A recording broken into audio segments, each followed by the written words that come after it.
أعوذ بالله من الشيطان الرجيم. بسم الله الرحمن الرحيم. والذين هاجروا في سبيل الله ثم قتلوا أو ماتوا ليرزقنهم الله رزقا حسنا وإن الله لهو خير الرازقين.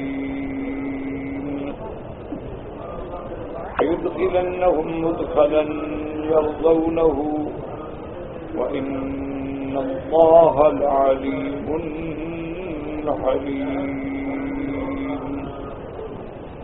ذلك ومن عاقب بمثل ما عوقب به ثم بغي عليه لينصرنه الله إن الله لعفو غفور. قال المؤلف والمفسر رحمه الله تعالى أدام النفع بعلومه وعلومكم في الدارين آمين. إلى أن قال يخبر تعالى من خرج مهاجرا في سبيل الله ابتغاء مرضاته وطلبا لما عنده وترك الأوطان والأهلين والخلان وفارق بلاده في الله ورسوله ونصرة لدين الله ثم قتلوا وهي في الجهاد أو ماتوا وهي بهم من غير قتال على فرشهم فقد حصلوا على الأجر الجزيل والثناء الجميل. اب مفسر رحمۃ اللہ علیہ سورۃ الحج کی ان آیات کی تفسیر بیان فرماتے ہیں کہ اللہ نے ان آیات میں خبر دی ہے ان لوگوں کے بارے میں امن خرج مہاجرا فی سبیل اللہ، جو اللہ کے راستے میں ہجرت کر کے اپنا وطن چھوڑ گئے، کیونکہ ہجرت جو ہے یہ سنت الانبیاء والمرسلین ہے ہر دور میں. جیسے سیدنا ابراہیم خلیل علیہ السلام نے بھی ہجرت فرمائی کہ انی مہاجر الی ربی، اسی طرح میرے آقا نے رحمت دو عالم سیدنا محمد مصطفیٰ صلی اللہ علیہ وسلم اور آپ کے صحابہ نے بھی ہجرت فرمائی. جیسا کہ پچھلی آیات میں آپ نے پڑھا ہے، سابقہ آیات میں الحمدللہ ہم نے اسی سورۃ الحج کی آیات مبارک میں تلاوت کیا کہ الذین اخرجوا من دیارہم بغیر حق الا ان یقولوا ربنا اللہ، جن کو صرف توحید کی وجہ سے اللہ تبارک و تعالیٰ کی الوہیت و ربوبیت پر ایمان کی وجہ سے نکالا گیا. یہاں فرماتے ہیں جنہوں نے اللہ کے راستے میں ہجرت کی، لیکن یہ شرط ہے کہ ہجرت خالص اللہ کے لیے ہو. جیسا کہ امام بخاری رحمۃ اللہ علیہ نے سب سے پہلی حدیث یہی ذکر فرمائی ہے، انما الاعمال بالنیات لکل امرئ ما نوى فمن كانت هجرته الى الله ورسوله، کہ اللہ تبارک و تعالی ہر مومن کو اس کی نیت کے مطابق اجر و ثواب دیتے ہیں کہ جب ہجرت کرے تو پھر خالص اللہ کے لیے ہو، یعنی اس میں کوئی دنیا دولت لالچ شادی کوئی اور غرض شامل نہ ہو. جن لوگوں نے ہجرت کی اللہ کی رضا کے لیے اور اللہ سے ثواب حاصل کرنے کے لیے، وترک الاوطان والاہلین والخلان، اور جنہوں نے اپنے وطن چھوڑے، اپنے اہل و عیال چھوڑے، اپنے دوست چھوڑے. کیونکہ جب ہجرت ہوئی تو بعض لوگ یہ تھا نا کہ شوہر مسلمان ہے بیوی کافر ہے، یا بیوی مسلمان ہے شوہر کافر ہے، تو صاف بات ہے کہ اس کو گھر چھوڑنا پڑا، بچے چھوڑنے پڑے، بیوی چھوڑنی پڑی، اہل و عیال دوست احباب چھوڑ. وفارق بلادہ فی اللہ ورسولہ، اور اپنا شہر اپنا بلد جس میں وہ پیدا ہوا زندگی گزاری اس سے جدا ہوا اللہ کے رسول کے لیے. وَنُصْرَةً لِدِينِ اللَّهِ، اور اس نے ہجرت کی اللہ کے دین کی مدد کے لیے کہ جب ہم جائیں گے مسلمانوں کی ایک طاقت ہوگی، قوت ہوگی، تو یہ نصرت ہے اللہ کے لیے. ثم قتلوا، اس کے بعد وہ جہاد کرتے ہوئے شہید ہو گئے یا اپنے گھر میں اپنی مقرر کردہ موت سے مر گئے. اللہ پاک فرماتے ہیں اللہ ان کو بہت بڑا اجر دیں گے، ان کے لیے بہت بڑی مدح ہے. جیسے کہ قرآن پاک نے دوسرے مقام پہ فرمایا وَمَن يَخْرُجْ مِن بَيْتِهِ مُهَاجِرًا إِلَى اللَّهِ وَرَسُولِهِ ثُمَّ يُدْرِكُهُ الْمَوْتُ فقد وقع اجرہ علی اللہ، جو اپنے گھر سے نکلا ہجرت کر کے اللہ کے رسول کی رضا کے لیے، اس کا ثواب لازم ہو گیا، یعنی اللہ نے اپنے اوپر خود لازم کیا ہے۔ وَإِلَّا لَا يَجِبُ عَلَى اللَّهِ شَيْءٌ، ورنہ اللہ پہ کچھ بھی واجب نہیں، وہ جو چاہے ساری مخلوق ہے اس کی، لیکن یہ اس کا کرم ہے کہ انہوں نے ثواب کو اپنے اوپر لازم فرمایا۔ اور یہاں فرماتے ہیں لَيَرْزُقَنَّهُمُ اللَّهُ رِزْقًا حَسَنًا أَيْ لَيَجْرِيَنَّ عَلَيْهِمْ مِنْ فَضْلِهِ وَرِزْقِهِ مِنَ الْجَنَّةِ مَا تُقِرُّ بِهِ أَعْيُنُهُمْ، اللہ پاک ان کے لیے اپنا فضل، اپنی نعمت، اپنی رحمت عطا فرمائیں گے، اور اللہ ان کو قیامت میں جنت دیں گے، جنت کی نعمتیں دیں گے جس سے ان کی آنکھوں کو ٹھنڈک ملے گی۔ اللہ ایسی جزا دیں گے کہ جس کا تصور ہی نہیں۔ اس لیے حضور فرماتے ہیں کہ جنت ایسی چیز ہے ما لا عین رأت، جس کو کسی آنکھ نے دیکھا ہی نہیں، ولا اذن سمعت، اور نہ کانوں نے اس کی وہ فضیلت سنی ہے، تفصیل سے اجمالی ذکر تو ہے، ولا خطر علی قلب بشر، اور کسی دل میں انسان کے وہ گمان بھی نہیں گزرا کہ جنت کی نعمتیں کیسے ہوں گی، دریا کیسے ہوں گے، نہریں کیسے ہوں گی، حوریں کیسے ہوں گی، غلمان کیسے ہوں گے۔ اس لیے اللہ فرماتے ہیں ہم ان کو رزق دیں گے ایسا بہتر، وَإِنَّ اللَّهَ لَهُوَ خَيْرُ الرَّازِقِينَ، اور اللہ کی ذات ہی ہے سب سے بہتر رزق دینے والی۔ لَيُدْخِلَنَّهُمْ مُدْخَلًا يَرْضَوْنَهُ، ہم ایسی جگہ پہ ان کو داخل کریں گے جن کو وہ پسند کریں گے، یعنی جنت۔ کما قال تعالی فَأَمَّا إِن كَانَ مِنَ الْمُقَرَّبِينَ فَرَوْحٌ وَرَيْحَانٌ وَجَنَّةُ نَعِيمٍ، اگر وہ مقربین ہے تو اس کے لیے اللہ کی نعمتیں ہی نہیں۔ فَأَخْبَرَ أَنَّهُ يَحْصُلُ لَهُ الرَّاحَةُ وَرِزْقُ جَنَّةُ النَّعِيمِ، اللہ نے خبر دی کہ پھر مومن بندوں کو قیامت میں راحت بھی ملے گی، رزق بھی ملے گا، جنت بھی ملے گی۔ كما قال هؤلاء ليرزقنهم الله رزقا حسنا ثم قال ليدخلنهم مدخلا يرضونه وإن الله لعليم، اے بھی مہاجر حاجی سبھی میں ذالک، اللہ علم رکھتے ہیں، علم والے ہیں، وہ جانتے ہیں کہ اس ہجرت کرنے والے نے خالص میرے لیے ہجرت کی ہے، اس کی نیت میں کوئی کھوٹ نہیں۔ حلیم یحلم ویصفح ویغفر لهم الذنوب ویکفر عنہم بہجرتہم ليدخلهم علیہ، اللہ تبارک و تعالی حلم والے ہیں، حلم فرماتے ہیں، اللہ پاک درگزر فرماتے ہیں، اللہ گناہوں کو معاف فرماتے ہیں، اور اللہ تبارک و تعالیٰ ان کی ہجرت کے بدلے میں، اور جو انہوں نے اللہ پہ یقین کیا، اللہ پہ بھروسہ کیا، ایسی نعمتیں دیں گے جن کا وہ تصور بھی نہیں کر سکتے ہیں۔ تو اللہ نے فرمایا کہ جو لوگ میرے راستے میں نکلیں گے، میرے دین کی مدد کریں گے، تو پھر ہم بھی ان کو ایسی نعمتیں دیں گے جن کا وہ تصور بھی نہیں کر سکتے، کہ دنیا میں انہوں نے وہ نعمتیں چھوڑی ہیں جو فانی ہیں، اور ہم وہ نعمتیں دیں گے جو باقی ہیں، ہمیشہ رہیں۔ اما من قتل فی سبیل اللہ من مہاجر او غیر مہاجر، اور جو لوگ اللہ کے راستے میں شہید ہوئے، یہ ضروری نہیں ہے کہ شہید ہونے والا ہر آدمی مہاجر ہو، مہاجر بھی ہیں، غیر مہاجر بھی ہیں، جیسے انصار بھی شہید ہوئے، مہاجر بھی شہید ہوئے۔ فَإِنَّهُ حَيٌّ عِندَ رَبِّهِ يُرْزَقُ، جو اللہ کے راستے میں شہید ہوتا ہے وہ اللہ کے ہاں زندہ ہے، اللہ تبارک و تعالیٰ اس کو رزق بھی عطا فرماتے ہیں، اس کو اللہ پاک ایسی حیات دیتے ہیں جس کا کوئی مقابلہ نہیں۔ وَلَا تَحْسَبَنَّ الَّذِينَ قُتِلُوا فِي سَبِيلِ اللَّهِ أَمْوَاتًا بَلْ أَحْيَاءٌ عِندَ رَبِّهِمْ يُرْزَقُونَ، جو لوگ اللہ کے راستے میں شہید ہو گئے ان کو مردہ نہ سمجھو، بلکہ وہ اللہ کے ہاں زندہ ہیں۔ لیکن یاد رکھو کہ اس میں جھگڑے نہ کیا کرو، لوگ جو ہے نا اختلاف میں پڑھ کے نعوذ باللہ پٹڑی سے ہٹ گئے۔ بعض لوگوں نے تو کہا کہ بھئی کوئی حیات ہے ہی نہیں، بندہ مر گیا خلاص مٹی میں مل گیا، قصہ ہی ختم، اور وہ اس میں اتنے آگے بڑھ گئے کہ عذاب قبر کا بھی انکار کر، جب ہے ہی نہیں، بندہ مر گیا، بات ختم ہو گئی۔ سوال جواب عذاب ثواب کس بات کا؟ اور بعض لوگوں نے لفظ حیات کا معنی یہ سمجھ لیا کہ وہ زندہ ہیں اور ان کی زندگیاں ایسی ہیں کہ جہاں چاہیں آئیں جائیں، نفع پہنچائیں نقصان پہنچائیں۔ انہوں نے حیات کو ایسی تشبیہ دی کہ وہ دنیاوی زندگی سے بھی آگے بڑھ گئے۔ تو یہ جو ہے نا یہ زیادتی، آدمی کبھی افراد تفریق میں نہ پڑے۔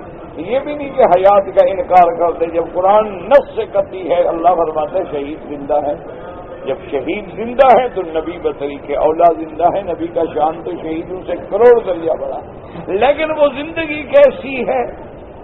اس زندگی پر کیا دنیا کے احکام مرتب ہوں گے؟ بالکل نہیں۔ اب یہ تو نہیں نا کہ شہید کی بیوی سے کوئی شادی نہ کرے اس لیے کہ وہ زندہ ہے، اور یہ تو نہیں نا کہ شہید کا مال میراث جو ہے وہ تقسیم نہ ہو، جب زندہ ہے تو زندہ کا مال کیوں تقسیم ہو، مال تو مردہ کا تقسیم ہوتا ہے۔ تو معنی یہ ہے کہ جیسے یہ عالم ارواح تھا، پھر عالم دنیا ہے، پھر عالم برزخ ہے، پھر عالم آخرت ہے، تو ہر عالم کے احوال احکام معاملات الگ ہیں۔ ہم اسی طرح ایمان لائیں گے جس طرح قرآن میں موجود ہے کہ اللہ نے عالم ارواح میں وعدہ دیا لست بربکم قالوا بلا۔ اب ہم کہیں کہ جی وہ ارواح کیسے تھے، ان کی شکل کیسے تھی اور حیت کیسے تھی، پھر اللہ نے آدم علیہ السلام کی صلب سے قیامت تک جو اولاد تھی ان ارواح کو کیسے نکالا، پھر آدم علیہ السلام نے کیسے دیکھ کے پہچانا کہ یہ داؤد علیہ السلام ہیں اور یہ فلاں پیغمبر ہیں۔ وہ عالم ارواح ہے، اس کے حکم بھی نرالے، شان ہی نرالی، احکام ہی نرالے۔ اسی طرح اب کوئی آدمی اپنی عقل لڑاتا رہے کہ جی عذاب قبر کیسے ہوتا ہے، کہ بندہ مر گیا ہے اور وہ تلاجے میں رکھا ہوا ہے، کولڈ سٹوریج میں رکھا ہوا ہے، اور کافر کی ناشیں 10 سال رکھی رہے ٹھیک ٹھاک پڑی ہوئی ہے، کوئی عذاب نہیں ہو رہا۔ اچھا، اور مسلمان ہیں، مر گیا، ہم نے قبر میں دفن کیا، 2 مہینے کے بعد اتفاقاً قبر کھلی تو وہاں کوئی نہ ہڈی ہے نہ کوئی چیز ہے، کچھ بھی نہیں۔ اب آدمی کے دماغ میں کیسے آئے قبر کا معاملہ؟ چونکہ عالم ہی برزخ ہے، اور عالم برزخ عالم غیب ہے۔ عالم غیب ہمیں کیسے سمجھ آ سکتا ہے؟ کیونکہ علم غیب اللہ کے ہاتھ میں۔ ہاں، اللہ جو دکھلا دیں گے آمنا باللہ ہے، جو حضور میرے محبوب رحمت دو عالم فرما دیں گے آمنا باللہ، بس آگے نہ بڑھے حد سے۔ حضور پاک نے فرمایا ہے کہ انہما یعذبان، فرمایا 2 قبروں پہ گزرے، فرمایا ان 2 قبر والوں کو عذاب ہو رہا ہے۔ حضور نے فرمایا عذاب ہو رہا ہے آمنا۔ حضور صلی اللہ علیہ وسلم نے جب صحابی کو دفن کیا تو آپ نے قبر پہ بیٹھے بیٹھے فرمایا سبحان اللہ 3 دفعہ۔ صحابہ نے کہا کہ کیا بات؟ فرمایا میں قبر پہ بیٹھا ہوں اور میرے صحابی کو زقت قبر نے پکڑا۔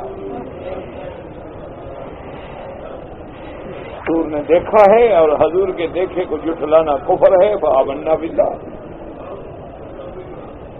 حضور صلی اللہ علیہ وسلم نے ایک صحابی کے دفن کے بعد اپنے صحابہ کو فرمایا کہ فاسألوا له التصدیق، اپنے بھائی کے لیے اب دعا مانگو اللہ سے کہ اللہ اس کو سوال جواب میں ثابت قدم رکھے۔ اسی لیے امام بخاری رحمت اللہ علیہ جیسے آدمی نے، محدث نے بھی اپنے کتابوں میں عنوان رکھے ہیں کہ انہ لیسمع قرآن آلہم، کہ میت جو ہے وہ لوٹ کے جو دفن کر کے جا رہے ہوتے ہیں ان کے جوتیوں کی آواز بھی سن رہی ہے۔ اسی طرح امام بخاری رحمت اللہ علیہ جیسے محدث عظیم نے یہ باب باندھا ہے کہ سوال المنکر والنکیر، کہ قبر میں منکر اور نکیر سوال کریں گے کہ من ربک، ما دینک، ما تقول فی حق ھذا الرجل، تو یہ 3 سوال ہوں گے۔ اور اسی لیے ہے کہ اللہ مومن کو ثابت قدم رکھیں گے، جب سوال ہوگا تو وہ کہے گا ربی اللہ، میرا رب میرا اللہ ہے، میرا دین اسلام ہے اور محمد مصطفیٰ اللہ کے رسول ہیں۔ تو اس لیے حد سے آگے نہ بڑھے۔ جتنا قرآن میں موجود ہے آمنا باللہ، جتنا حدیث رسول مبارک میں موجود ہے آمنا باللہ۔ باقی چونکہ عالم برزخ جو ہے وہ عالم دنیا سے مختلف ہے، لہذا علم غیب ہے، وہ اللہ چاہے تو کچھ کھول دے، اللہ نہ چاہے تو نہ کھول۔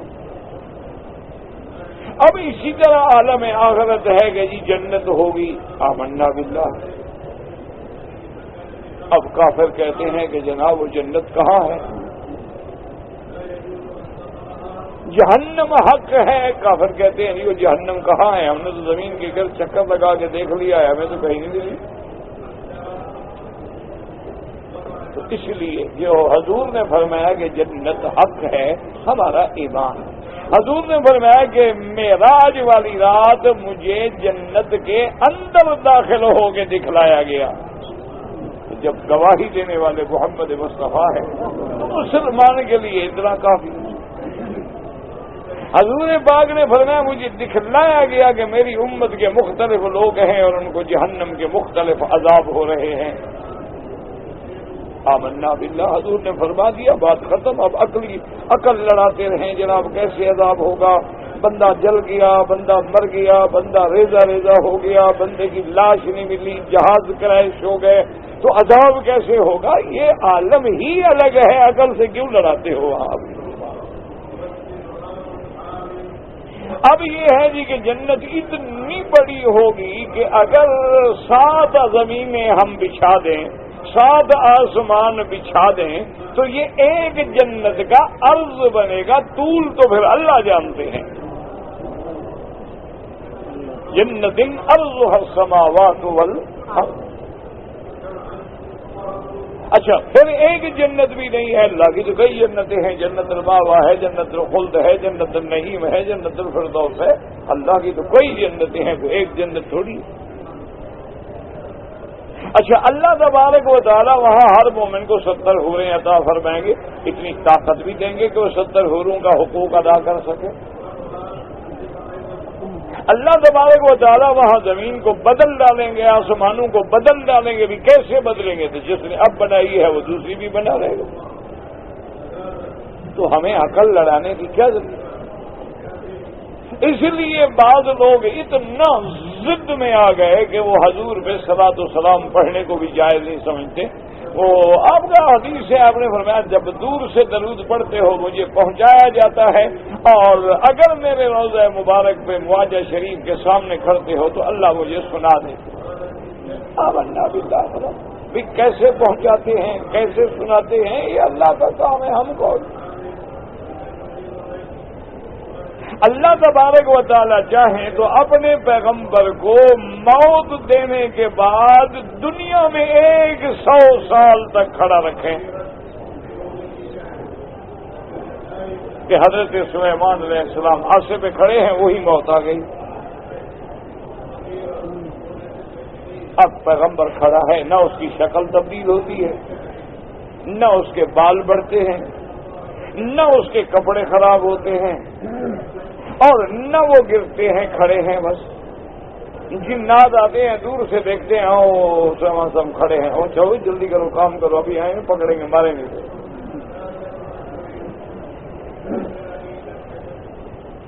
اب جب اللہ نے فیصلہ فرمانا تھا، اس راز کو کھولنا تھا، تو دیمک کو حکم دیا کہ ایسا حضرت سلیمان سے جس لکڑی پہ ٹیک لگا کے کھڑے ہیں، نیچے سے دیمک لگ گئی، لکڑی کو کھاتی رہی، لکڑی کھوکھلی ہوئی، کمزور ہوئی، اور جب ٹوٹی تو حضرت سلیمان گر گئے۔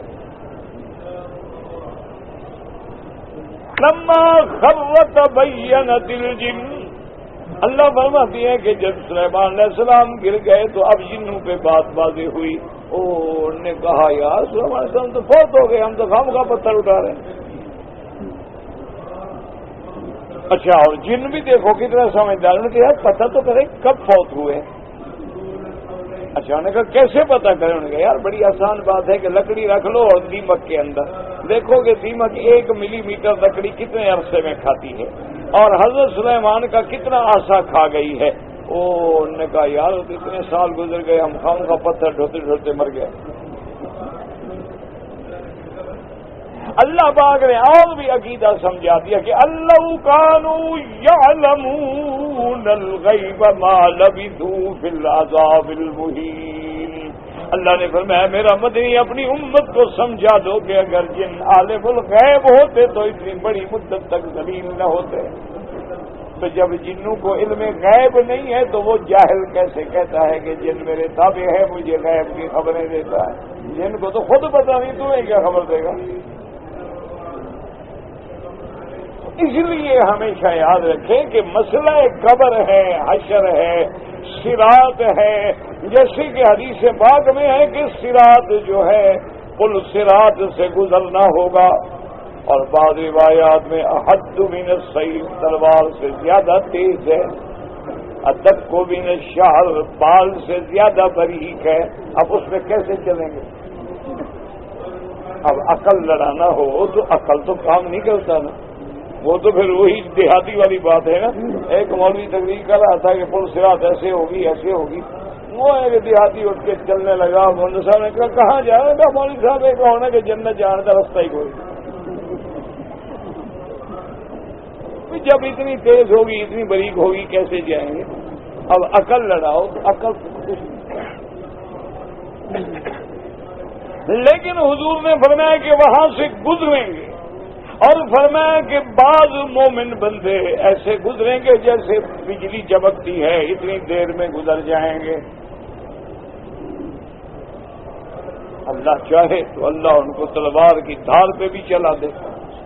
اسی لیے جب قرآن نے کہا نا کہ یوم یصحبون فی النار علی وجوہہم ذوقوا مس سقر، کہ قیامت میں کافروں کو منہ کے بل جہنم میں ڈالا جائے گا۔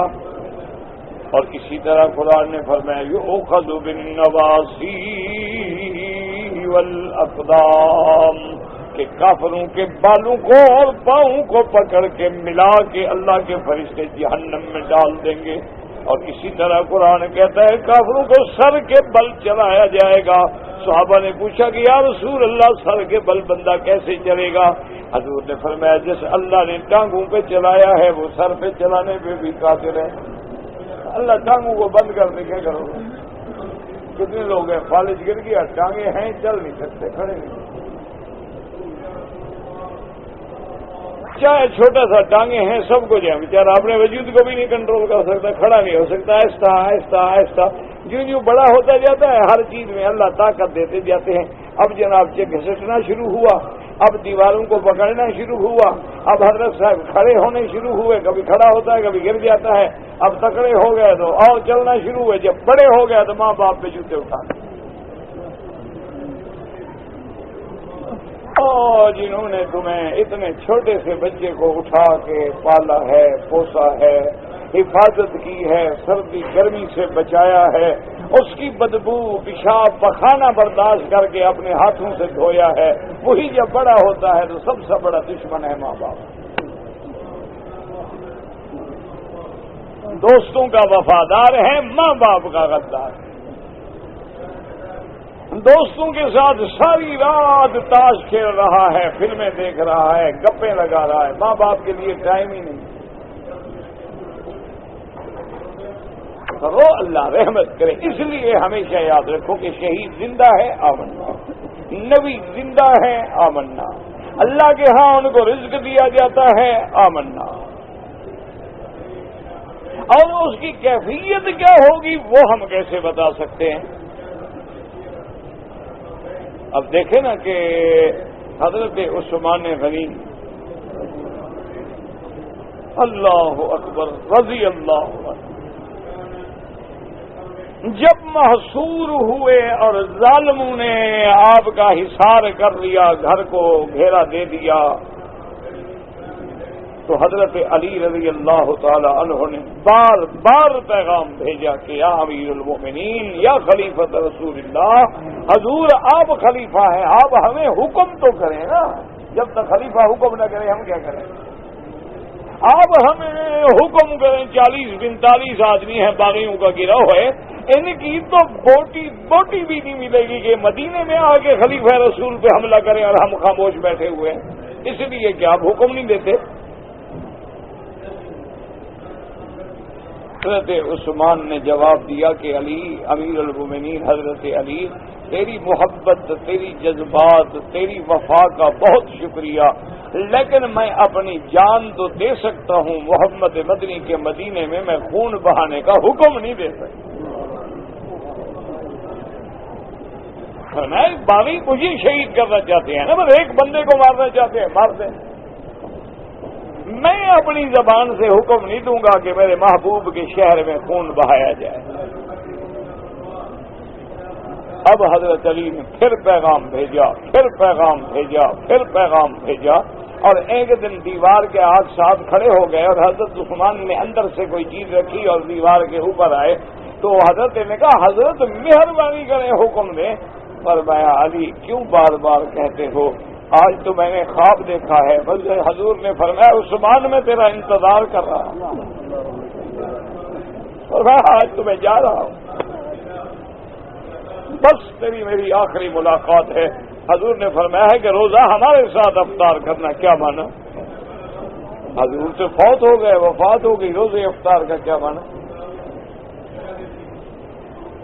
اور یہ کیا مانا ہے کہ عثمان جلدی آؤ میں انتظار میں ہوں؟ اور اس کا کیا مانا کہ بی بی عائشہ صدیقہ بنت صدیق رضی اللہ تعالی عنہا فرماتی ہیں کہ مجھے دنیا میں عورتوں میں سب سے زیادہ محبوب اگر کوئی بی بی تھی تو سیدہ فاطمہ الزہرا رضی اللہ عنہا۔ بی بی فرماتی ہے کہ اس کی وجہ یہ تھی کہ فی کلامہا و مشیہا و دلہا، بی بی فاطمہ کا بولنا، اٹھنا، چلنا، بیٹھنا تصویر تھی محمد رسول اللہ صلی اللہ علیہ وسلم۔ فرماتی ہے مجھے پھر کیسے محبوب نہ ہو، میرے محبوب کی تصویر ہے۔ بی بی عائشہ فرماتی ہے میں بی بی فاطمہ کی ایک بات پہ ایسی پریشان ہوئی کہ ایسی بی بی اتنی عقل والی، علم والی، یہ کیا کر رہی ہے؟ ہوا یہ ہے کہ بی بی صاحبہ تشریف لائے، حضور پاک کی مرض الوفات ہے، آخری بیماری ہے جس میں رحمت دو جہاں فوت ہوئے ہیں۔ اللہ اکبر۔ حضور نے بی بی فاطمہ کو اشارہ کیا، بی بی فاطمہ قریب ہو گئی تو آپ کے کان میں بات کی تو بی بی فاطمہ رونے لگ گئی۔ اس کے بعد حضور نے پھر اشارہ کیا، بی بی فاطمہ پھر قریب ہوئی، حضور نے کان میں بات فرمائی تو بی بی ہنسنے لگ گئی۔ تو بی بی عائشہ کہتی اس دن میرے دل میں بڑی بات آ گئی کہ بی بی فاطمہ یہ ہنسنے کا وقت ہے، حضور ہم سے جدا ہو رہے ہیں، حضور کی وفات کا عالم ہے، سکرات الموت کا وقت قریب ہے اور تم ہنس رہی ہو۔ کہا میرے دل میں بہت بڑی تکلیف ہو گئی، پریشانی ہو گئی کہ بی بی نے ایسا کیوں کیا۔ خیر بہرحال وہ وقت گزر گیا، لیکن بی بی عائشہ فرماتی ہے مجھے چین نہ آئے کہ بی بی فاطمہ جیسی بی بی نے ایسا کیوں کیا کہ حضور کی وفات ہے اور بی بی ہنس رہی۔ یہ کوئی ہنسنے کا موقع تھا؟ وہ فرماتی ہیں میں مجبور ہو گئی، میں نے پوچھا کہ سیدہ فاطمہ الزہرا رضی اللہ عنہا اب تو مہربانی کر کے مجھے وہ راز بتلا دو۔ انہوں نے کہا اماں میں نہیں چاہتی تھی کہ یہ راز کھول دوں، آپ نے مجھے جبر کیا ہے تو میں بتلاتی ہوں کہ پہلے جب حضور نے میرے کان میں بات کی تو فرمایا کہ فاطمہ اب دنیا سے میرے جانے کا وقت آ گیا۔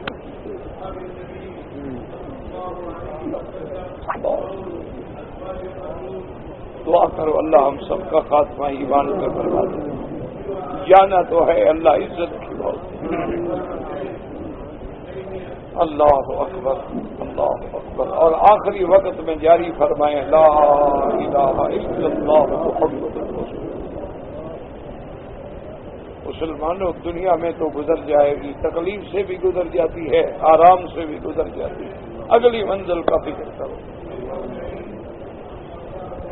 یہاں تو جو لوگ رات کو ایئر کنڈیشن کمروں میں سوتے ہیں ان کی بھی گزر جاتی ہے، جو باہر فٹ پاتھ پہ پڑے ہیں ان کی بھی گزر جاتی ہے، جو محلوں میں رہتے ہیں ان کی بھی گزر جاتی ہے، جو جھونپڑ پٹیوں میں رہتے ہیں ان کی بھی گزر جاتی ہے، جو تم دن میں ماشاءاللہ فل ایئر کنڈیشن کمروں میں بیٹھ کے بھی کہتے ہو گرمی ہے ان کی بھی گزر جاتی ہے، اور اسی گرمی میں جو پہاڑوں پہ کھڑے ہو کے مزدور کام کر رہا ہے اس کی زندگی تو گزر ہی جانی ہے، کیونکہ دن گزر ہی رہا ہے نا جیسے گزرے۔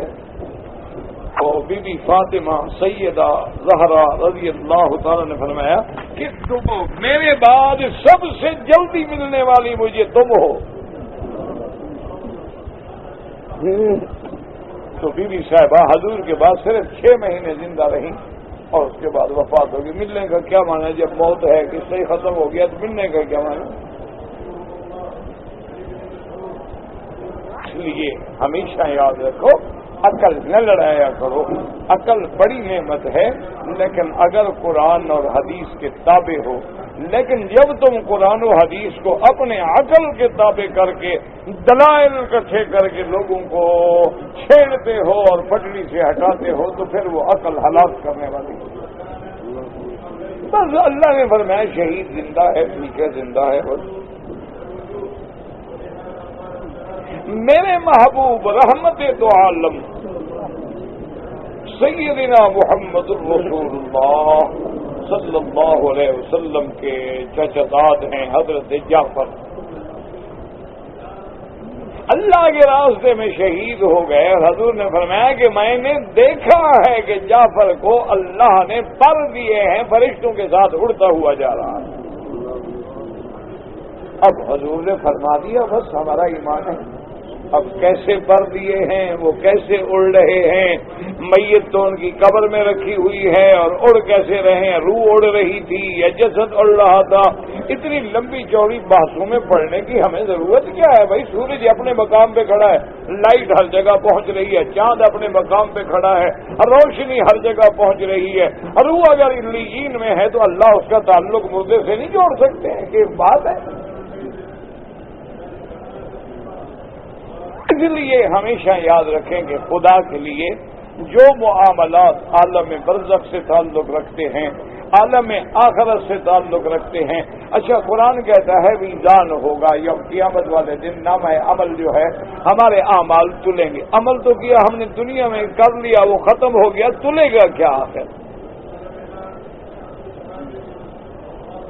قرآن کہتا ہے والوزن یومئذ الحق، کہ قیامت والے دن میزان ہوگا، فمن ثقلت موازینہ فاولئک هم المفلحون، جن کی تولیں بھاری ہو جائیں گی وہ کامیاب ہوں گے، جن کی تولیں ہلکی ہو جائیں گی وہ ناکام ہوں گے۔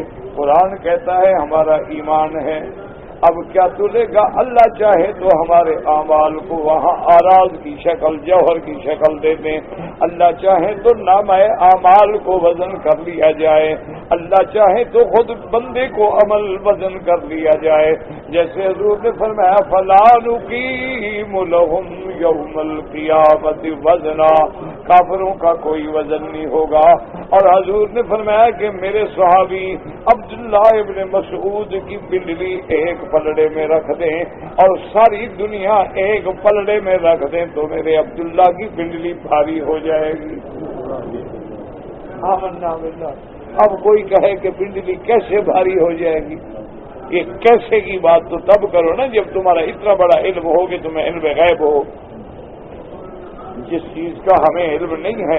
اچھا جی اب یہ مینار بنا ہے، کیسے بنا ہے انجینئر سمجھ سکتا ہے، ہمارا علم نہیں ہے۔ دیکھیں یہ ستون ہے ماشاءاللہ، ایک ہی ستون، ایک پتھر یا زیادہ سے زیادہ 2 ہیں، یعنی جوڑ لگا دیا گیا، جوڑ ہمیں نظر ہی نہیں آتا۔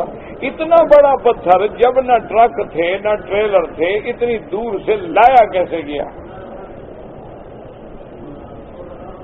اچھا اوپر دیکھ رہے ہیں آپ کے جناب ان کی مٹی کے گنبد بنے ہوئے ہیں، سامنے آپ کے گنبدیاں کھڑی ہیں نا، اوپر مٹی ہے۔ اچھا ان کو 200 سال گزر گیا، پانی نہیں گرتا، انہوں نے جو 4 چھتیں سیمنٹ سے ڈالی ہیں وہ لیک ہوتی اب اس کا کیا علاج؟ اس لیے ہمیشہ یاد رکھیں یہ علم ہے ہندسے کا، یہ بات انجینئر سمجھ سکتا ہے، اس بحث سے کسی عالم کا تعلق نہیں ہے۔ اور بخاری ہے، حدیث ہے، قرآن ہے، وہ عالم سمجھ سکتا ہے، وہ ڈاکٹر یا کوئی پروفیسر یا انجینئر نہیں سمجھ سکتا۔ لکل فن رجال، ہر فن میں مجال میں اللہ نے عالم رکھے ہیں، اپنا اپنا علم کر رہے ہیں۔ تو میرے محبوب نے فرما دیا ہے کہ عذاب قبر حق ہے، بس حق ہے، آمنا۔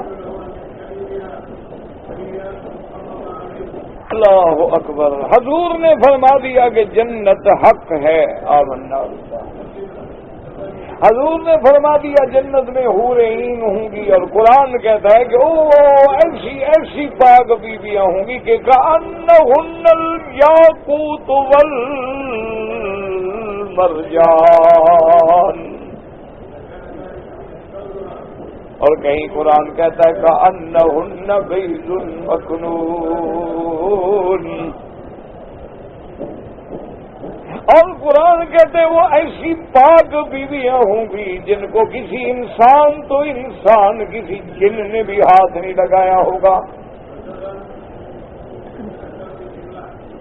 علماء کہتے ہیں عورت ہوتی ہی وہ ہے کہ جس کو ماں بائی باپ کے ہاتھوں کے بعد شوہر کا ہاتھ لگے، جن کو سب کے ہاتھ لگے ہیں وہ عورت کہلانے کی شرح حقداری نہیں۔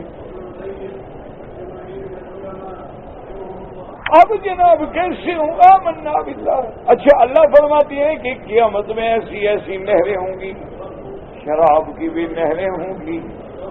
پھر اللہ تو نے تو شراب حرام کر دیا ہے، پھر مومنوں کو جنت میں اتنی بڑی نہریں شراب کی، فرمایا جاہل نہ بنو، وہ تو شرابن طہورا ہوگا، وہ پلید شراب نہیں ہوگا، وہ دنیا کا نشہ وہ شراب نہیں ہوگا، وہ تو ایسا شراب نہیں ہوگا جس سے سر میں درد ہو، دماغ خراب ہو، پیٹ خراب ہو۔ اس لیے قرآن کہتا ہے لا یصدعون عنہا ولا هم ينزفون۔ اس لیے ہمیشہ یاد رکھیں گے جہاں ایسی آیات مبارکہ آ جائیں نا وہاں اپنا عقل نہ لڑایا کریں۔ یہ جو لوگوں کا ایک دماغ خراب ہے نا، اور جی مسئلہ میرے عقل میں نہیں آتا، تو پھر شریعت نہ ہوئی، تیرا عقل ہو گیا نا شریعت، کہ جو چیز تیرے عقل میں آ جائے وہ تو ہے ٹھیک۔ اچھا، اور دنیا میں 100 آدمی کھڑا کر دو، وہ کہے یہ عقل میں نہیں آتا، یہ نہیں آتا، یہ کہے یہ نہیں آتا، تو اس کا معنی دین ختم، صرف تیرا عقل دین ہو گیا۔ یہ آج کل کہتے ہیں نا کوئی مسئلہ ہو جی عورتوں کی آزادی ہونی چاہیے، ٹھیک ہے جی بھئی آزادی کی کوئی حد کوئی تعریف تو کرو، آزادی کا کیا معنی ہے؟ کس چیز سے آزادی؟ شوہر سے آزادی ہو، ماں باپ سے آزادی ہو، لباس سے آزادی ہو، پھر آزادی کی کوئی تعریف تو کرو نا، تاکہ اس حد تک سوچا جائے کہ جا سکتے ہیں ہم کے نہیں جا سکتے، کہ آزادی سے کیا مراد ہے۔ اچھا، اس کو آزادی ہو یعنی وہ جو فرینڈ رکھے، جس دوست کے ساتھ آئے جائے، کوئی اس کو روک نہ سکے، حاملہ ہو جائے کوئی تانا نہ دے، حمل گروا دے تو اس کی سپورٹ کی جائے، زنا کرے تو پردہ ڈالا جائے، یہ آزادی ہے؟ اگر یہی آزادی ہے نا تو پھر اکبر الہٰبادی نے ٹھیک کہا تھا کہ اٹھا کر پھینک دو باہر گلی میں، نئی تہذیب کے انڈے ہیں گندے، یہ ایسے گندے انڈے ہیں کہ ان سے بدبو آتی ہے۔ دیکھو کیسا عقل ہے کہ بھئی پانی تو ہر آدمی اپنے گلاس میں پیے، کیوں؟ انہوں نے کہا بھئی جراثیم ہے نا تمہارے منہ کے جراثیم اس کو لگ جائیں گے، یا بالکل ڈسپوزیبل قسم کے پلاسٹک کے گلاسوں کے پانی پیو اور پھینک دو، کوئی دوسرا اس کو یوز ہی نہ کرے۔ یعنی یہاں گلاس، ایک گلاس میں 2 بندے پانی نہ پئیں، ایک حمام 2 بندے استعمال نہ کریں، میاں کا الگ ہو بیوی کا الگ ہو، لیکن بیوی اگر 100 بندہ استعمال کرے وہاں کچھ نہیں ہوتا۔ دیکھو کیسا عقل ہے. پیالی میں اثر ہوتا ہے، گلاس میں اثر ہوتا ہے، بیوی میں نہیں ہوتا. وہ کوئی ایسی میٹیریل دھات کی بنی ہوئی ہے کہ وہاں کوئی جراثیم اثر نہیں کرتا. لعنت ہے ایسی سوچ پر اور ایسی سوچ رکھنے والوں پر. کیا للہ و انا الیہ راجعون. میرا بھائی آزادی کی حد ہے. جیسے انگریزی کا ایک محاورہ ہے کہ آزادی کی حد ہے، تیرا ہاتھ وہاں تک پہنچے جہاں تک میری ناک ہے، آگے تو نہ ہے، میرے ناک ہی توڑ دو. آزادی کی بھی تو حد ہے نا. تو تم کہو جی آزادی کی بات ہے، ناک ٹوٹتا ہے تو ٹوٹنے دو، یہ تو پھر آزادی نہ ہوئی نا. پھر میرے ناک کی آزادی کہاں گئی؟ اچھا عجیب آزادی ہے کہ عورت جناب اسکرٹ پہنے، اعتراض نہ کرو. عورت اگر کاسٹیوم پہن کے جناب غسل فرمائے، اعتراض نہ کرو. عورت اگر بکنی میں اور انڈر ویئر میں سمندر کے کنارے ریت پہ سورج سے غسل لے تو اعتراض نہ کرو. لیکن اگر وہ پردہ کرنا چاہے تو اعتراض کرو. بھی اس کی بھی آزادی ہے، اس کو کرنے دو. اگر تمہیں کپڑے اتارنے کی آزادی ہے، اس کو پہننے کی بھی تو آزادی دو نا. جو پردے میں رہنا چاہتی ہے، جو حیا میں رہنا چاہتی ہے، جو دوپٹے میں رہنا چاہتی ہے، جو اسکارف باندھنا چاہتی ہے، کہتے نہیں اسکارف باندھ کے تم سکول نہیں آ سکتی ہے. کیوں؟ اس کی آزادی کہاں گئی بھائی؟ یہ اچھی آزادی ہے کہ جو تم کرو اس میں آزادی ہے، جو اسلام کرے اس کو پابندی ہے. یہ تو منافقوں کی دوہری پالیسی ہوئی نا جی کہ تمہارے لیے آزادی ہے، دوسرے کے لیے آزادی نہیں. اچھا ایک آدمی ڈرنک کرتا ہے، آزادی ہے بھائی، ایک نہیں کرتا ہے، یہ کیا بات ہے؟ تو اس لیے ہمیشہ یاد رکھیں کہ جو قرآن میں ہے یا فرمان رسول پہ ہے، آمنا باللہ، ہمارا ایمان ہے. نہ آگے بڑھو جیسے ہمارے بعض لوگ اتنا آگے بڑھ گئے، وہ کہتے ہیں جی اولیاء زندہ ہیں، اپنے قبروں میں زندہ ہیں، وہ جب چاہیں ہمارے پیر جو ہیں قبروں سے اٹھ کے ہمارے گھر آ جائیں. کیا وہ کہتے ہیں ہمارے مرشد قبروں میں زندہ ہیں اور ان کو جب ضرورت ہو تو اللہ ان کی بیویاں بھی ان کو پیش کروا دیتے ہیں، یعنی قبر میں بھی بیوی چھوڑتا بیوی کو. اچھی بات ہے بھائی، تعریف ہو رہی ہے بڑا شکایت ہو رہی ہے. خدا کا خوف. کہتے ہیں جی کہ جہاں چاہیں تصرف کریں، تو پھر آپ نے قبر میں بندی کیوں کیا؟ رہنے سے باہر 2 دن تو قبر کے باہر رکھ کے دیکھ لو پیر صاحب کو. جب مر جائے نا مولوی یا پیر، 1 ہفتے کے لیے تو رہنے تو گھر میں، دیکھو کیا حشر ہوتا ہے، محلے والے بھاگ جائیں گے. اللہ نے پردہ رکھا ہے کہ بس قبر میں دبا دو، میں جانوں وہ جانے.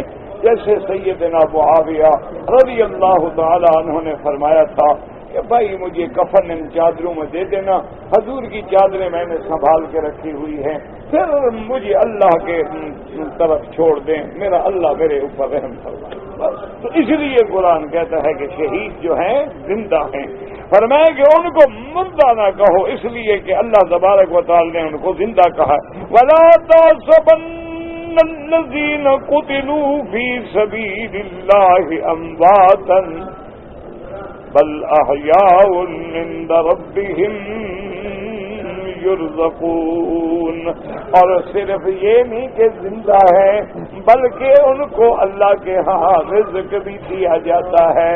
اچھا روح جو ہے وہ تو امر ربی ہے، روح تو رزق کھانے کی محتاج نہیں، نہ روٹی کی، نہ لسی کی، نہ پانی کی، نہ وپسی کولا کی. اس لیے مفسر رحمۃ اللہ نے فرماتے ہیں الحدیث زیادہ کثیر کما تقدم، اس میں بہت حدیثیں ہیں شہداء کی زندگی کی. واما منصور فی سبیل اللہ مہاجر غیر مہاجرین وقد تضمنت هذه الآیۃ الکریمۃ والاحادیث السیئۃ جلالۃ علیہ وعظیم احسان اللہ علیہ. اب مفسر رحمۃ اللہ علیہ فرماتے ہیں کہ جو اللہ کے راستے میں شہید ہو گئے، مہاجر ہو یا غیر مہاجر ہو، صحیح حدیثوں میں موجود ہے کہ ان کو اللہ رزق بھی دیتے ہیں، ان پہ اللہ کا عظیم احسان بھی دائم ہے. اللہم ارزقنا موت الشہادت فی سبیلک وعلی ملت رسولک واجعل آخر کلامنا لا الہ الا اللہ محمد رسول اللہ. اللہ اکبر اللہ اکبر۔ میرا بھائی فجر کے بعد اگر طواف کریں تو امام ابو حنیفہ رحمۃ اللہ علیہ فرماتے ہیں جتنے طواف کرو کرتے رہو، بعد میں جب سورج نکل جائے اوپر آ جائے تو دو رکعت پڑھ لو۔ فجر کے بعد سورج نکلنے تک نماز نہ پڑھو، عصر کے بعد مغرب تک نہ پڑھو۔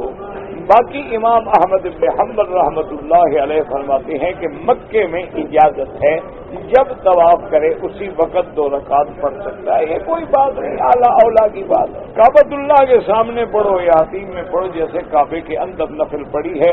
باقی فضائل دیکھنے ہوں نا تو فضائل پکا کتاب لے لو۔ اگر مرحوم بے اولاد ہے، اس کی بیوی صرف حیات ہے، مر گیا ہے، تو علم میراث کے مفتی سے جا کے فتویٰ حاصل کریں۔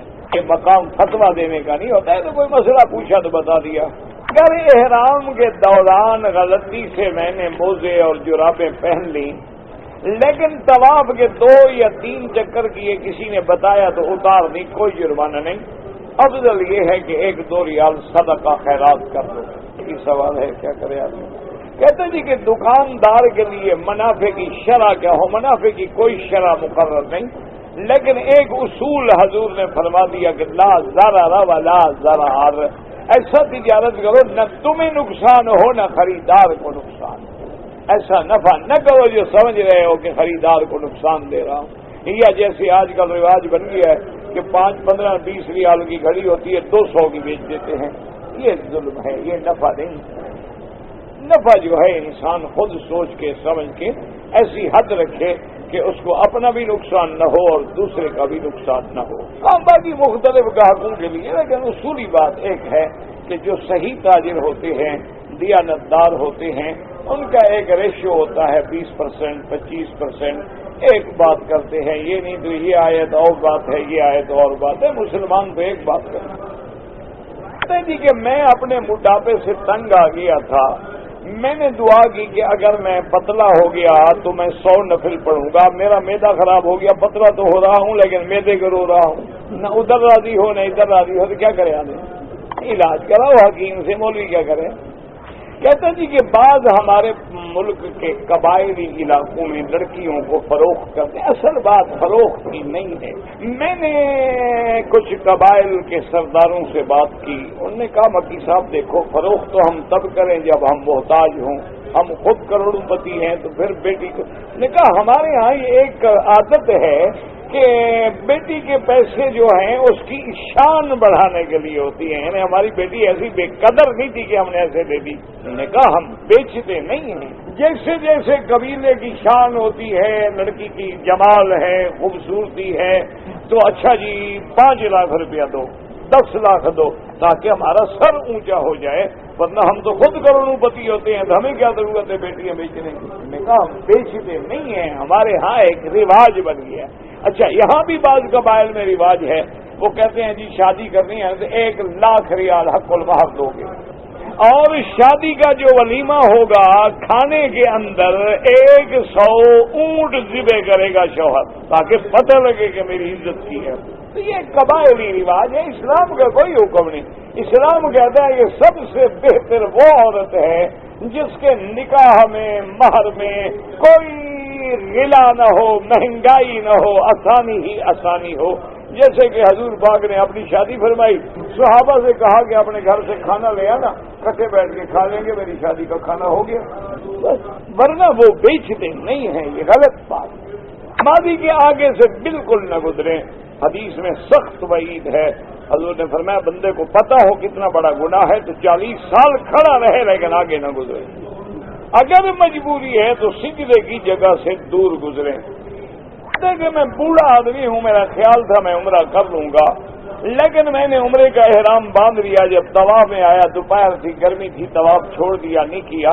بہرحال تو پھر ٹھنڈے وقت میں کر لیتے، ریڈی میں کر لیتے، اگر احرام کھول دیا ہے عمرہ بھی کرو، ایک بکری دم بھی ادا کرو۔ یہ بچوں کا کھیل ہے کہ گرمی لگے عمرہ چھوڑ دو، یہ اچھا عمرہ ہے بھائی۔ اپنے قربانی کے پیسے بینک میں دیے تھے، اللہ قبول کرے۔ ایک آدمی نے حج پڑھا ہے لیکن مدینے نہیں گیا، اللہ نصیب کرے۔ حج تو اس کا ہو گیا لیکن مدینے سے محروم ہونا بھی تو بہت بڑی بدقسمتی۔ بھائی جہاد ایک ہر جہاد کا حکم ہے، مثلا کافر ہم پہ حملہ کر دیں تو اب فرض عین ہو جائے. اگر ہم پہ حملہ نہیں کرتے، کسی دوسرے ملک میں مسلمانوں پہ حملہ ہوا ہے تو وہاں کے مسلمانوں کے لیے فرض عین ہے. اگر وہ کمزور ہوں تو پھر قریب والوں کے لیے ہے، پھر ان کے بعد والوں کے لیے ہے. جہاد کے اندر حکم ہیں، احکام ہیں، آدمی کو ان کے بارے میں علماء سے تفصیل سے پوچھنا چاہیے اور پھر عمل کرنا چاہیے. کہتے ہیں کہ جی بعض مشینیں بنی ہوئی ہیں، ایسے فوٹو دکھاتے ہیں کعبہ شریف کا نظر آتا ہے، کوئی حرج نہیں. کیا شہر میں جس جگہ بھی نماز پڑھو 1 کا لاکھ ملے گا. جی کہ مکہ کے حرم میں، طواف میں، صفا میں، نماز میں اکثر نوجوان لڑکیاں بغیر پردے کے ہوتی ہیں، اور بعض ملکوں کی لڑکیاں بے انتہا خوبصورت ہوتی ہیں. شیطان وساوس سے ڈالتے ہیں، ہماری نظریں ان پہ پڑتی ہیں. بہرحال آپ توبہ کریں، دعا کریں، اللہ ان کو حیا دے کہ کوئی بے پردہ ہو کے اللہ کے گھر میں نہ آئے. یہ نہیں پتا کہ کوئی بیٹی ہے امام صاحب کی یا نہیں ہے، کتاب اٹھا لو تاریخ کی پڑھ لو بس. کہتے ہیں کہ جی لوگ آتے ہیں کفن کا کپڑا دھوتے ہیں، شریعت کا تو کوئی حکم نہیں، بس یہ اپنی محبت میں کرتے ہیں، وہ جانے ان کا کام جانے، مسئلہ کوئی نہیں. اللہ رسول نے کوئی حکم نہیں دیا کہ کفن دھو کے آؤ. اگر ایک آدمی نے جدہ سے احرام باندھ کے عمرہ کیا بالکل ہو جائے گا. ایک آدمی زمزم لے کے جاتا ہے، گلاس بھی لے جائے، ہم مفت کا مال ہے جو لے جاؤ، تمہارے بس میں ہو تو ڈبے بھی ساتھ لے جاؤ. حاجی نہ ہوئے ان کے بس میں ہو نا، یہ تو قالینیں بھی لپیٹ کے لے جائیں، بالکل لے جاؤ جی، اسی لیے گلاس رکھے ہیں، لے جاؤ مزے کرو.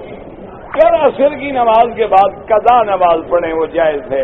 حرم شریف میں آپ کا جوتا گم ہو جائے تو ہم کسی اور کا جوتا لے لیں. اچھا تم دیکھو نا ماشاءاللہ پڑھے لکھے، اگر بیوی گم ہو جائے پھر آخر یہ مسئلہ تم بتاؤ، جوتے والا میں بتاتا ہوں. گم ہو گیا دوسرے کا لے لو، بیوی گم ہو جائے. اللہ کے بندے جوتا ہے کچھ ہے حرام ہے کیوں لو دوسرے کا. اپنا جوتا لفافے میں باندھ کے اس کو ساتھ رکھو. طواف خواتین جب طواف کریں تو چہرہ بھی، ہاتھوں پہ بھی اور پاؤں پہ بھی جراب ہو اور سب چھپا ہو بدن. میری نانی اماں ہیں، بیمار ہیں. میری نانی اماں، پھر ماں، پھر آنٹی. آنٹی ضروری لکھتا تھا. آنٹی کا کیا معنی ہوتا ہے؟ انٹیک سے ہے یا اینٹی الرجک ہے، کیا چیز ہے مجھے کیا پتا، ہم تو ان پڑھ لوگ ہیں نا. بھائی آنٹی کا مادہ جو ہے یہ انٹیک سے ہے یا اینٹی سے ہے یا انفیکشن سے ہے، بلا کیا ہے. انگریزی اتنا سوار ہو گئی ہے زبان پہ، سمجھتے ہیں انگریزی کا لفظ بولیں گے تو ہم پڑھے لکھے ہیں. یعنی دشمن کی بولی بولے تو پڑھا لکھا ہے، محمد مصطفیٰ کی بولی بولے تو ملا. اس سے بڑا اب کی حالت کیا ہو. طواف کے بعد نفل، کوئی نفل نہیں ہے. ان لوگوں نے پتہ نہیں کیوں نفل نفل نفل بنا رکھا ہے. کوئی نفل نہیں، وہ تو واجب الطواف ہے. باقی ائمہ کے نزدیک سنت ہے، نفل تو کسی کے نزدیک بھی نہیں ہے. حال جب ہو رہا ہے سورج سر پہ ہو نہ پڑھیں، بعد میں پڑھیں. نماز کے دوران میں اپنی نظریں جو ہیں وہ کعبے پہ رکھیں یا نیچے رکھیں، سجدے کی جگہ پہ رکھیں. نماز جو ہے بندگی ہے، عاجزی ہے، تذلل ہے. جتنی عاجزی ہوگی اتنی اللہ زیادہ اجر دے. اتنی تواضع ہوگی، خشوع ہوگا، خضوع ہوگا، اور نظر سجدے کے مقام پہ ہوگی انشاءاللہ. ادھر ادھر نہ بہکے اور بالکل یہ خیال ہو کہ میں اپنے اللہ کو دیکھ رہا ہوں. اگر یہ مقام نہیں تو یہ تو یقین ہو کہ میرا اللہ مجھے دیکھ رہا ہے. کہ ہم گاؤں سے نکل کے شہر چلے جائیں کوئی بات نہیں، اگر آپ کو شہر میں آرام ہے چلے جائیں. گاؤں میں تکلیف ہے جا سکتے ہیں. جائیداد بیچ سکتے ہیں، بالکل بیچ سکتے ہیں. بعض لوگ ہوتے ہیں نا کہ گاؤں کے حالات خراب ہوتے ہیں کیونکہ گاؤں میں وڈیرے ہیں، سردار ہیں، جاگیردار ہیں، گودے ہیں، ظالم ہیں، جابر ہیں، سفاق لٹیرے ہیں، اور شہر میں تھوڑا آدمی بچ جاتا ہے اس لیے جانا چاہتا ہے. ٹھیک ہے، اس کی بیماری ہے، میرا ہوا خارج ہوتی رہتی ہے. ہر نماز کے لیے لیا طواف کریں، وضو کریں. مثلا آپ نے مغرب کے لیے جو وضو کیا ہے اب عشاء تک کافی ہے، طواف کرو، نفل پڑھو، ہوا چاہے خارج ہوتی رہے. عشاء کے لیے پھر نیا وضو. اگر پاسپورٹ ہماری جیب میں ہے جائز ہے، مجبوری ہے، کیا کریں؟ اگر نماز جنازہ کے درمیان میں شریک ہیں، 2 تکبیریں رہ گئی، تو جب امام سلام پھیر لے آپ جلدی جلدی 2 تکبیریں پوری کر لیں، اللہ اکبر اللہ اکبر السلام علیکم ورحمۃ اللہ۔ ایک طواف کر کے عمرہ کر کے والد کے لیے الگ کریں، والدہ کے لیے الگ کریں۔ طبقات جہنم لا شک فی ذلک ان فیہا طبقات ولها 7 ابواب ولها درکات واما تقسیمها هذا لليهود وهذا للمجوس وهذا لكذا وهذا لكذا فانظر في الكتب في الروايات واما في القرآن جاء ان المنافقين في الدرك الاسفل من النار معنى فيها اسفل فيها فوق فيها بعد فيها بعد ان للجنات درجات والجهنم دركات۔ اگر قرآن پہ قسم کھائی کفارہ ادا کرے، قرآن اللہ کا کلام ہے نا۔ کہتے تھے کہ بعض لوگ جو ہیں جب صفا مروہ دوڑتے ہیں تو کندھا نکالتے ہیں، باطنی نکالنے کی ضرورت نہیں ہے۔ کندھا نکالنے کا حکم جو ہے صرف طواف میں ہے، اور طواف کے بھی پہلے 3 شب کے بعد کندھے نکالنے کی ضرورت نہیں۔ ہمارے عمرے والے تو جہاں سے احرام باندھتے ہیں نا اپنے ملک سے، وہیں سے کندھا نکال لیتے ہیں، ساری نمازیں مکروہ۔ اگر ایک آدمی نے عمرہ کیا ہے، طواف کرنے کے بعد صفا مروہ دوڑنے کے بعد وہ اپنے سر پہ خود اس طرح پھیر لے، بالکل جائز ہے، کوئی بات نہیں۔ کہ بعض لوگ مغرب کی نماز کے بعد 2 سنتیں پڑھتے ہیں، پھر 6 رکعت نوافل پڑھتے ہیں، بالکل ٹھیک ہے، پڑھا کریں، 100 رکعت پڑھیں۔ اگر عمرے کے دوران میں بھول ہو جائے، کیا بھول ہوئی یہ بھی تو لکھے نا کہ بھول میں آپ نے کیا کیا، اس کے بعد ہی کوئی فیصلہ ہو سکتا ہے۔ جب پتہ ہی نہ ہو کہ کیا ہوا ہے تو بس بھول گئی تو اللہ معاف کرے بس۔ جب یا تو تعین ہو نا کہ میں نے یہ غلطی کی، جب غلطی کے بارے میں معلوم نہ ہو تو آدمی کچھ بھی نہیں کر سکتا ہے۔ واللہ اعلم۔ ربنا تقبل منا انک انت السمیع العلیم۔ سارے مسلمان دل سے دعا کریں کہ اللہ عالم اسلام کی عزت کا فیصلہ فرما دے۔ اللہم صل علی سیدنا محمد وعلی آل سیدنا محمد کما صلیت علی ابراہیم وعلی آل ابراہیم وبارک علی سیدنا محمد وعلی آل سیدنا محمد کما بارکت علی ابراہیم وعلی آل ابراہیم فی العالمین انک حمید مجید۔ یا اللہ یا رحمان یا رحیم یا حی یا قیوم یا ذی الجلال والاکرام۔ اللهم انصر الاسلام والمسلمین، اللهم انصر الاسلام والمسلمین، اللهم انصر الاسلام والمسلمین، اللهم انصر المجاہدین فی کل مکان یا قوی یا عزیز۔ اللهم اجعل لنا وللمسلمین من كل هم فرجا ومن كل ضيق مخرجا ومن كل بلاء عافيا۔ اللهم اغفر لنا كل ذنب واحفظ عنا كل جنب وفرج عنا كل كرب۔ يا حي يا قيوم برحمتك نستغيث، اصلح احوالنا واحوال المسلمين، اولادنا واولاد المسلمين، امورنا وامور المسلمين، اصلح ذرياتنا وذريات المسلمين۔ اللهم اجعلنا واجعلهم من الناجحين راشدين فائزين عبادك الصالحين برحمتك يا ارحم الراحمين۔ صلى الله تعالى على خير خلقه